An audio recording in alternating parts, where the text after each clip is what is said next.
پەیوەندی نێوان کورد و فەڕەنسا پەیوەندێکی پتەوی مێژووین کە تا قۆناغی ئێستا بە چەندین قۆناغی جیاوازدا تێپەڕیون. ئەمڕۆ لە پاریسی پایتەختی فەڕەنسا قۆناغەکان نوێتر دەبنەوە و هەنگاوی جیاوازتر هەڵدەگیرێن بۆ ڕێزگرتن لە پێشمەرگە و هەروە هەرێمی کوردستان باندەبوونی سەرۆک بارزانی سەرۆک و پێشمەرگە کە لەو ڕسمە تایبەتەدا بەشدارن. لەگەڵ میوانەکەم سەبارەت بە مێژوویەم پەیوەندیانە قسە دەکەم بەڕێز دکتۆر دانیێل مایر پسپۆری زانستە سیاسیەکان لە زانکۆی گرینوێڵ کە لە پاریسەوە لەگەڵم دەبێت. دکتۆر دانیێل سپاس کە لەگەڵ کوردستان 24 ئێمە دۆستی یەکین کورد و فەڕەنسا مێژوویەکی زۆر دوور و درێژیان بەیەکەوە هەیە.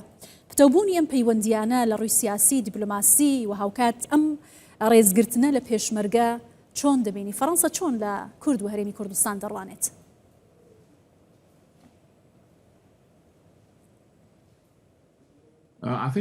من پێم وایە کە پێکەی هەرێمی کوردستان ئێستا زۆر گرنگە بۆ فەڕەنسا، هەروەها بۆ تەواوی ئەوروپایش. ئێمە لە فەڕەنسا دەمانەوێت خواستمان هەیە کە پەیوەندێکی زۆر باشمان لەگەڵ هەرێمی کوردستان هەبێت. هەروەها لە ڕووی تایبەتمەندیشەوە هەبوونی هەرێمێکی سەقامگیر و ئارام لە عێراق بۆ ئێمە زۆر گرنگە، هەروەها گرنگە بۆ ئاسایشی ئەوروپا و تەواوی جیهانیش. من پێم وایە کە پەیوەندیەکانمان زۆر باشە، وای دەبینم کە پەیوەندیەکان زۆر باشە، ژینگەیەکی باش هەیە، ئێمە بەرژەوەندیمان پێکەوە هەیە. ئێمە لە فەڕەنسا دەتوانین ببینە کلیلی سەرکەوتنی هەرێمی کوردستان لە ئەوروپا، دەتوانین لە دۆخە جیاوازەکاندا هاوکاری هەرێمی کوردستان بکەین، هەروەها دەتوانین هاوماهەنگ بین لە دابینکردنی سەقامگیری لە ڕۆژهەڵاتی ناوەڕاست و بەتایبەتی لە عێراقدا، هەروەها دەکرێت لە ڕووی ئابووریشەوە ئێمە هاوکاری هەرێمی کوردستان بکەین. بەڵێ دیارەکە فەڕەنسا بەردەوام ئەم ڕۆڵەی گێڕاوە کە جەنابەت ئاماژت پێکرد، پاڵپشتی لە زۆر قۆناغی هەستیار و گرنگ لە هەرێمی کوردستان کردووە، تا ئێستاش بەردەوامە. ئەم هاوبەشیە گرنگە لە چیەوە سەرچاوی گرتووە؟ چی گەلی کورد و فەڕەنسا بەیەکەوە دەبەستێتەوە؟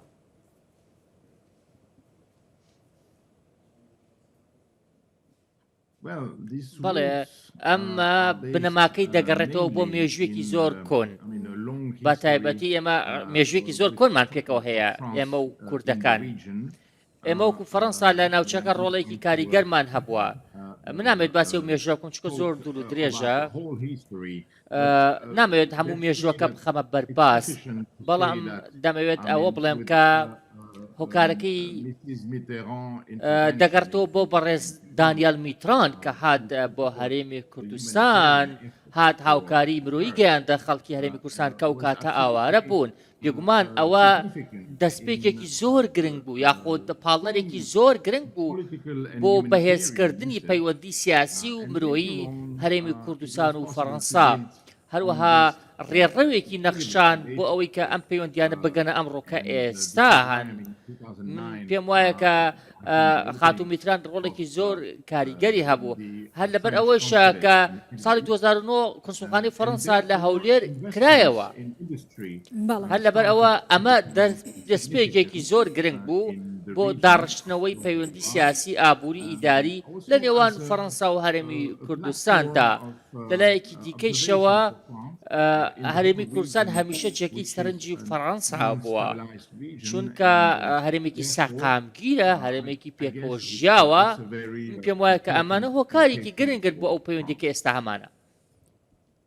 بەڵێ دکتۆر دانیێل، دیارەکە فەڕەنسا ئەندامێکی کاریگەرە لە نێو وڵاتانی ئەوروپادا و توانێت ڕۆڵی زۆری هەبێت لە پاڵپشتی وڵاتان. ئێستاش وەکو هاوکاری سەربازی و پاڵپشتی ڕاوێژکاری بۆ هێزەکانی پێشمەرگەر بەردەوامە. فەڕەنسا توانێت لەم ئەڕۆوە چی بۆ کورد بکات؟ ئایا ئەم پەیوەندیانە تا چەندە بەردەوام دەبن و هەرێمی کوردستان چه پێگەیەکی گرنگی بۆ فەڕەنسیەکان و لە لای فەڕەنسا هەیە؟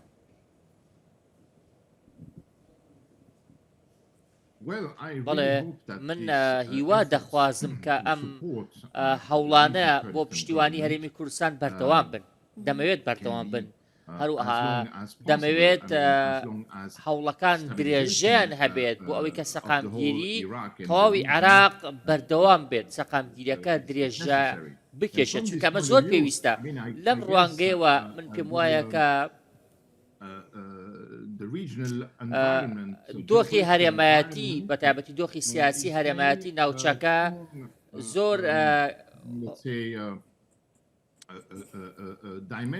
زۆر گۆڕانکاری تێدا ڕوو دەدات زۆر بەرەو گۆڕانکاری دەچێت لەم ڕوانگەیەوە هەبوونی هەوڵک هەبوونی پەیوەندیەک بۆ پشتیوانیکردنی حکوومەتی هەرێمی کوردستان و کوردەکان لە باکووری عێراق زۆر گرنگە و من پێ خۆشحاڵیشم کە دەیبینم هەوڵەکانی فەڕەنسا تا ئێستا سەرکەوتوو بوون لە سەقامگیری هەرێمی کوردستان هەوڵەکانی فەڕەنسا بەرهەمدار بوون ئێمە لە ڕابردووشدا هەماهەنگی سەربازی باشمانە بۆ پێکەوە لە پێناو سەقامگیری کە باسم کرد بەڵام پێم باشە کە وەبەرهێنان لە بواری دیکەشدا بکەین نەک تەنها سەربازی زۆر باش ئاماژت بە ئەو کێشە هەرێمایەتیانە کردە و گۆڕانکاریە سیاسیانە کە لە ماوەی ڕابردوودا ڕوویدا بە تایبەتی ئاڵۆزیەکانی ناوچەکە ئایا بوونی هەرێمی کوردستانێکی سەقامگیر بۆ تا هۆکاری ئەوەی کە ڕووی کۆمەڵگەی نێودوڵەتی لە هەرێمی کوردستان بێت ئەم متمانەیە چۆن دەبینن لە نێوان کورد و هاوپەیمانەکانی بە تایبەتی فەڕەنسا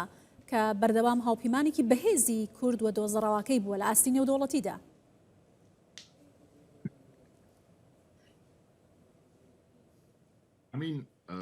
بەڵێ دۆخەکە زۆر ئاڵۆزە پەیوەندیەکانی فەڕەنسا و ئەمریکا هەروەها ئاڵۆزە بۆیە ئەمە کاریگەری دروست دەکات لەسەر تەواوی ناوچەکە کاریگەری دروست دەکات لەسەر ئەوروپاش من پێم وایە کە پێویستە ئێمە هەماهەنگی زۆر باشترمان هەبێت لەگەڵ وڵاتانی دراوسێمان لەگەڵ هاوبەشەکانمان لە ڕۆژهەڵاتی ناوەڕاست ڕاستە دۆخەکە ئاڵۆستا ڕاستە گۆڕانکاری زۆر ڕوو دەدات بەڵام فەڕەنسا پێویستە لە ڕووی سیاسەتی دەرەوەیەوە تەواو سەقامگیرانە مامەڵ بکات و تەواو بەرچاوی ڕوون بێت بۆ ئەوەی کە ئەو سەقامگیرەی لە عێراق هەیە نەکەوێتە مەترسیەوە پێم وایە کە فەڕەنسا ڕۆڵی کاریگەری هەبووە هەروەها فەڕەنسا ڕۆڵی هەبووە لە ئازادکردنی عێراق لە دەستی دیکتاتۆریەت لەم ڕوانگەیەوە ئێمە دەمانەوێت کە ڕۆڵێکی کاریگەرترمان هەبێت چونکە عێراقی دوای ڕژێمی بەعس و عێراقی دوای دیکتاتۆریەت زۆر سەقامگیر نەبووە بەڵام پەیوەندی فەڕەنسا کوردستان ئەم سەقامگیری پاراستووە باشە بەڕێز دانیال لە شەڕی دژی داعش بەداخەوە زیاتر لە 10,000 پێشمەرگەی کوردستان شەهید بوون و بوونە قوربانی بەڵام ئەو هەماهەنگیە ئەمنی و سەربازیە لە نێوان کوردستان و فەڕەنسا هەر بەردەوام بووە ئەمە تا چەندە کاریگەرە لەسەرەوەی کە هەماهەنگیەکان لە ڕووی ئەمنی سەربازی وەروە پتەوکردنی پەیوەندیەکان لەسەر جەم ئاستەکاندا لە نێوان کورد و فەڕەنسا بەردەوام بێت فەڕەنساش مێژوویەکی پڕ لە قوربانی و هەروەها خەباتی دوور و درێژی هەیە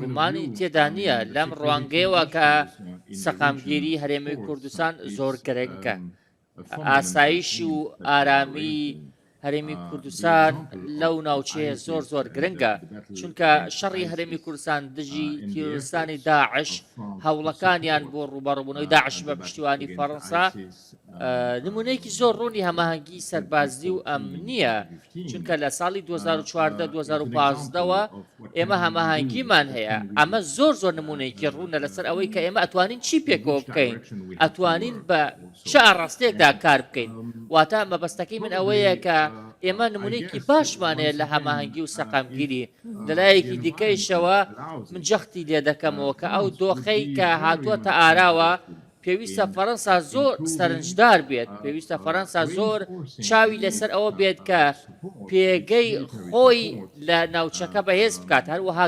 بەردەوامی بە هاوکاری سەربازی بدات بۆ هەرێمی کوردستان لە هەموو ڕوویەکەوە چونکە کوردەکان هەماهەنگن کوردەکان هاوپەیمانن پێویستە ئەمە زۆر بەردەوام بێت پێویستە هەرێمی کوردستان ئەو ئارامی و ئەو قەوارەی هەیەی بەردەوام بێت زۆر باشە دکتۆر دانیال بامەژە بەو ڕێوڕسمە بکەم کە ئەمڕۆ بە بەشداری سەرۆک بارزانی لە پاریس بەڕێوە دەچێت پەردە لەسەر تابلۆی پێشمەرگە لە پاریسی پایتەختی فەڕەنسا لا دەدرێت ئێوە چۆن ئەم بابەتە دەبینن ئەمە کارێکی ئاسان نییە بۆ ئاسانیە و متمانەیە بەدەست بهێنرێت ڕێز لە پێشمەرگە لە نێو پایتەختی وڵاتێکی ئەوروپیدا بگیرێت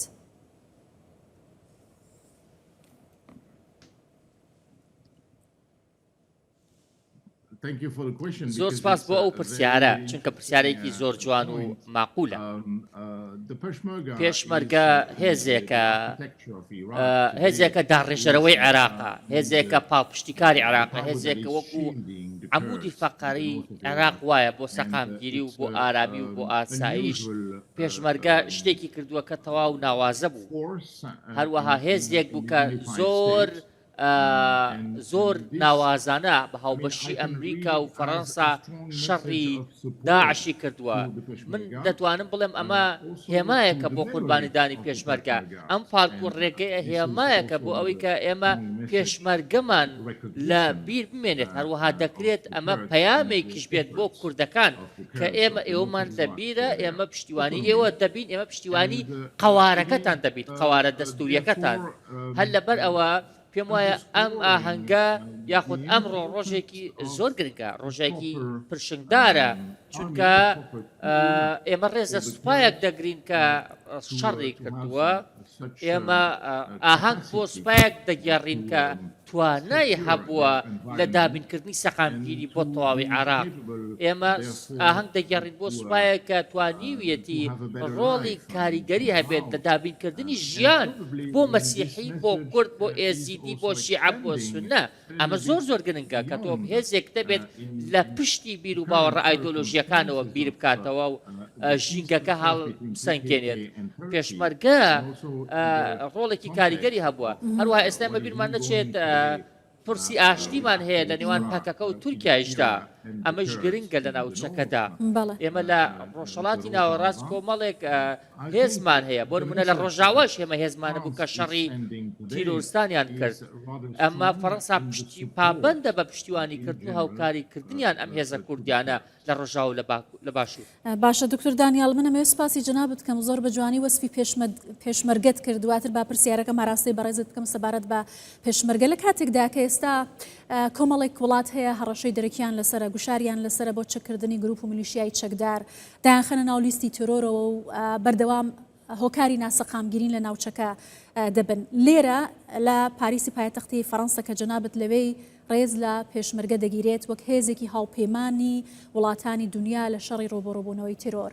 فەڕەنسا چۆن دەتوانێت ئەم بابەتە زیاتر لەم بابەتەدا پاڵپشتی کورد بکات، وەکو چۆن لە بڕیاری 688 ئەنجومەنی ئاسایشی نێودەوڵەتی هێنایە سەرخەت بۆ پاڵپشتیکردن لە کورد، ئەتوانێت لە ئاستی نێودەوڵەتیدا چه ڕۆڵێکی تر بۆ پاڵپشتی لە پێشمەرگەوە کورد بگێڕێت؟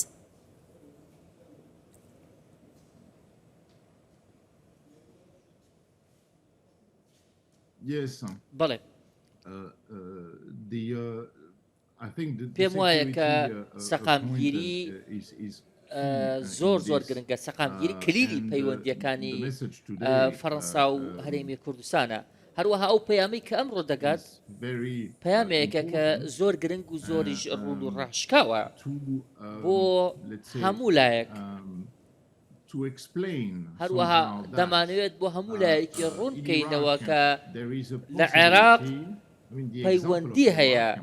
بۆ نمونە دەمانەوێت ئەوە ڕووبکەینەوە کە لە عێراق دەکرێت ئێمە هاوپەیمانمان هەبێت، لە عێراق دەکرێت هێزەکە بێت پشتیوانی ڕۆژئاوای هەبێت. هەروەها لە عێراق دەکرێت هێزێکە بێت کە سەقامگیری پاراستی بێت، سیستەمی پاراستی بێت. ئەوەی کە پێشمەرگە کردوێتی سیستەمیان پاراستووە، کوردەکان سیستەمیان پاراستووە. ئەمەش هاو ئاهەنگە لەگەڵ ستانداردەکانی ڕۆژاوا. پێم وایە ئەو ئاهەنگەی ئەمڕۆ پەیامێکە بۆ هەموو ئەکتەرەکانی ناوچەکە، بۆ ئەوەی کە پێیان بڵێن شەڕ کاتی هەیە و ئاشتیش کاتی، ئێستا کاتی ئاشتیە.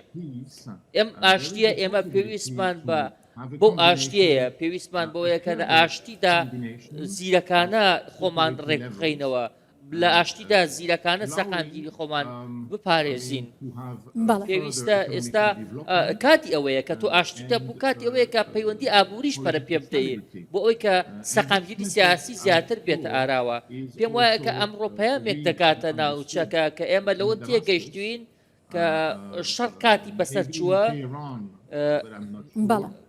کاتی بەسەر چووە. ئێستا کاتی پەیوەندی ئابوووریە بۆ نمونە ئێستا لە لوبنان شەڕ هەیە لە ئێران شەڕ هەیە دۆخەکە ئاڵازە دۆخەکە ناسەقامگیرە بۆ نمونە حیزبوڵامانەیەکە پرسی چەکدانانی هەیە ئێمە دەکرێت دەڕێگەی ئەم پەیامەوە نامەیەک بنێرین بۆ واشنگتن کە عێراق هەرێمی کوردستان تیایدا ئارامە عێراق کات سەردەمانێک نائارام بوو عێراق سەردەمانێک شەڕ و ئاژاوی تێدا بوو لە چەند ڕوویەکدا شەڕ و ئاژاوی تێدا بەڵام گۆڕانکاری هاتووتە ئاراوە گۆڕانکاریەکەیش زۆر ڕوونە پێویستە ئێمە سیاسەتێکی دەرەوەی زۆر ڕوونمان هەبێ ئەو پەیامی کە ئەمڕۆ دەیگەێنین پەیامێکە بۆ خەڵکی فەڕەنسا ئێمە لە ناو شەقامێکی پاریسدا ناوی ئەوان بەرز دەکەینەوە ئەمە پەیامە کە پێویستە هەموو لایەک لێی تێبگەن لەبەر ئەوەی کە واشنگتنیش پێویستە لەوە تێبگات هەروەها پێویستە ئەمریکەکانیش لەوە تێبگەن کە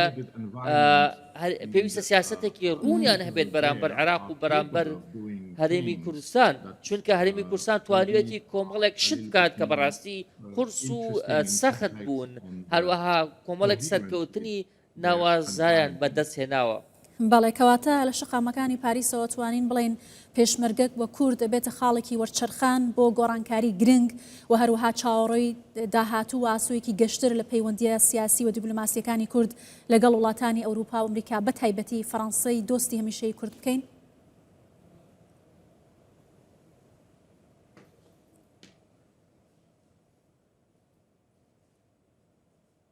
من پێم وایە کە ئەم مەڕاستیمەی ئەمڕۆ مەڕاستیمێکی کاریگەرە هەروەها دەبێتە هۆکارێک بۆ ئاسوویەکی نوێ لە پەیوەندیەکانی فەڕەنسا و هەرێمی کوردستان دەبێتە ئاسوویەکی نوێ بۆ ئەو هەوڵانەی کە ئێمە لە ڕابردوودا داومانە پێکەوە ئێمە دەمانەوێت لە ڕێگەی ئەم پەیامەوە بە خەڵک بڵین ڕێگەیەک هەیە ئەم ڕێگەیە دەکرێت ئێمە هاوبەشی پێ بکەین دەکرێت پێکەوە بەم ڕێگەیەدا بڕۆین دەکرێت بەم ڕێگەیدا بۆ پێشەوە هەنگاو بنین ئەمە ئەمڕۆ دەکرێت هەنگاوێک بێت هەنگاوێکی سادە بەڵام گرنگ بۆ ئەوەی کە ئەو جۆرە پەیوەندی کە دەمانوێت درێژەی پێ بدەین بە تایبەتی دیپلۆماسیەتی نەرم کە ئێمە لەگەڵ هەرێمی کوردستان هەمان و پەیوەندی سیاسیمان هەیە لەگەڵ هەرێمی کوردستان گومانیشی تێدا نییە ئەم هەنگاوی کە ئەمڕۆ دەینێن هەنگاوێکە بەرەو ناردنی چەند پەیامێک بە ئاڕاستەی یاریکەرە ناوچەیەکان کە ئێمە پشتیوانی هەرێمی کوردستان دەکەین ئێمە بەردەوام دەبین لەو پشتیوانیە هەروەها ئێمە کوردەکانمان خۆش دەوێت گڕێز لە کوردەکان دەگرین دەمانوێت بەردەوام بین پێکەوە دەمانەوێت ئەو پەیوەندی هەمانە زیاتر قوڵی بکەینەوە زیاتر بەری پێ بدەین دەمانەوێت هاوڕێتیمان بەهێزتر بکەین پێکەوە. بەڵێ زۆر سپاس دەکەم بەڕێز دکتۆر دانیال مایر پسپۆڕی زانستە سیاسیەکان لە زانکۆی گرینوێل لە پاریسەوە لەگەڵ کوردستان 24 بووی زۆر سپاس.